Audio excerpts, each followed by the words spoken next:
भैया वो बैंक डूब गया था इनके शासन में, वो बैंक डूब गया था इनके शासन में, वो बैंक डूब गया था इनके शासन में, हमें वोट दो, हम नहीं डुबाएंगे। नमस्ते, मेरा नाम है विष्णु और आप देख रहे हैं आओ देखे जाने की वीडियो। और आज की इस वीडियो में हम बात करेंगे कि आज की डेट में जो आपके पैसे बैंक में जमा हैं वो आज की डेट में कितना सुरक्षित हैं आपके और हमारे बैंकों में। वित्त मंत्री निर्मला सीतारमण ने जो 2020 का बजट आया था उसमें चेंजेस किया था। चेंजेस क्या था? पहले जो कानून था उसमें आपकी बैंकों में जमा राशि 1 लाख रुपए तक केवल सुरक्षित थी। जब रूल चेंज हुए तो उसमें हुआ कि अगर बैंक में आपके 5 लाख रुपए हैं तो आपकी पूरी रकम सुरक्षित है, और 5 लाख से ज्यादा है तो हम आगे आपको बात बताते हैं।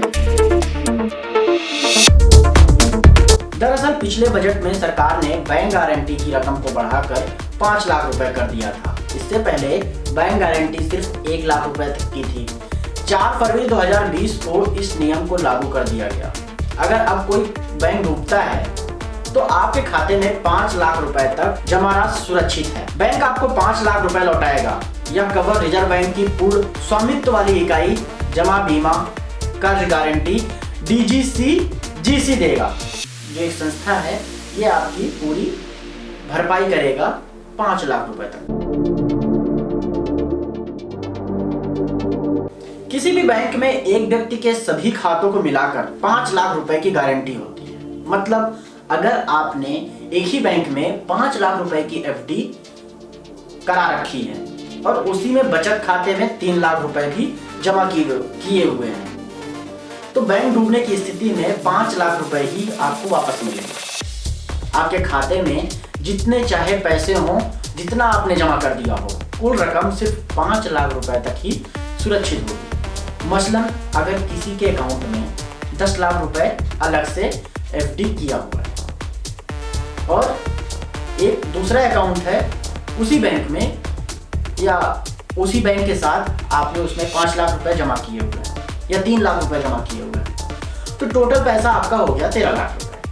अब ये 13 लाख में अगर बैंक डूब जाता है तो आपकी रकम का केवल 5 लाख रुपए आपके पास आएगा जो कि DGCGC देगी, और बाकी पैसा आपका बैंक के डूबने के चक्कर में आपका पैसा डूब जाएगा। अब आज के डेट में जो हाईटेक बैंक चल रहा है जिसके बारे में सुन करके हमने यह वीडियो बनाया है आप तक पहुंचाने के लिए, वह है लक्ष्मी विलास बैंक। इसके मामले की चर्चा कर लेते हैं। इसमें बोला गया है रिजर्व बैंक ने कहा है 25,000 रुपए की जो निकासी की सीमा रख दी है वह प्रति व्यक्ति उसी बैंक में अगर दूसरा खाता भी है तो भी दोनों अकाउंट को मिला करके प्रति व्यक्ति 25,000 रुपए ही मिलेंगे। यह निकासी सीमा व्यक्ति पर लागू करती है, अकाउंट पर नहीं। अब मैं हूं, मेरा एक करंट अकाउंट चलता है लक्ष्मी विलास बैंक में और एक मेरा सेविंग अकाउंट चलता है और एक हमने उसमें FD भी करा रखा है। अब हम अपने करंट अकाउंट से और सेविंग अकाउंट से पैसा निकालना चाहते हैं। हमने सोचा कि 25,000 रुपए हम करंट अकाउंट से निकाल लेते हैं, 25,000 रुपए अपने सेविंग अकाउंट से निकाल लेते हैं। बट बैंक निकालने नहीं देगी क्योंकि रिजर्व बैंक ने कहा है कि यह अकाउंट पे 25,000 का नहीं है, ये प्रति व्यक्ति है। मतलब अगर मैं विष्णु हूं तो मैं अपने लक्ष्मी विलास के सारे अकाउंट को मिला करके केवल 25,000 रुपए निकाल। SBI के पूर्व अधिकारी प्रदीप कुमार राय का मानना है कि बैंक में जमा लोगों के पैसे की सुरक्षा की जिम्मेदारी सरकार की होती है। वो कैसे? सरकार किसी बैंक को डूबने नहीं दे सकती क्योंकि इसकी बड़ी राजनीतिक कीमत चुकानी पड़ सकती है। क्यों? अगर कोई बैंक डूब गया तो दूसरे पार्टी का जो लीडर होगा उसके लिए पहला मुद्दा यही तैयार होगा कि भैया वो बैंक डूब गया था इनके शासन में, वो बैंक डूब गया था इनके शासन में, वो बैंक डूब गया था इनके शासन में, हमें वोट दो, हम नहीं डुबाएंगे।